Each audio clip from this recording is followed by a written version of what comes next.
બનાસકાંઠાના નવનિયુક્ત સાંસદના નિવેદન મુદ્દે કોંગ્રેસ નેતા મનીષ દોશીએ સ્પષ્ટતા કરી કે જ્યાં જ્યાં જેટલી ખામીઓ હશે તેને દૂર કરવામાં આવશે। શક્તિસિંહ મુકુલ વાસનિક સંગઠન અંગે છે ખૂબ જ ગંભીર, નિષ્ક્રિય હોદ્દેદારોને દૂર કરી સંગઠનને મજબૂત કરવા પણ પગલાં લેવાની તેમણે ખાતરી આપી।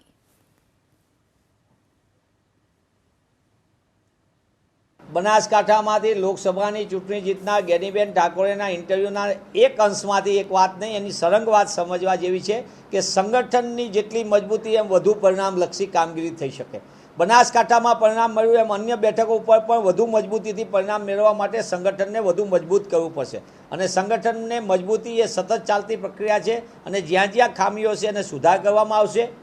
એમને ધ્યાન પણ દોર્યું છે, કારણ કે એમને પોતે લડ્યા છે તેમને અહીંયા ખબર છે, પણ ટીમ કોંગ્રેસ તરીકે જ્યાં જ્યાં સંગઠનમાં જે લોકોએ કામ નહીં કર્યું હોય તેમને એક બાજુ કરીને આવશે અને જે સક્રિયતાથી કામ કરવા માગશે તેને નવેસરથી તક આપવામાં આવશે તેવું પ્રદેશ અધ્યક્ષ સન્માનીય શક્તિસિંહ ગોહિલ, અમારા પ્રભારી સંગઠન પ્રભારી મુકુલ વાસનિકજીએ પણ જાહેરમાં પત્રકારો સાથે અને પક્ષની આંતરિક બેઠકમાં પણ આ સ્પષ્ટ સંદેશ આપી ચૂક્યા છે।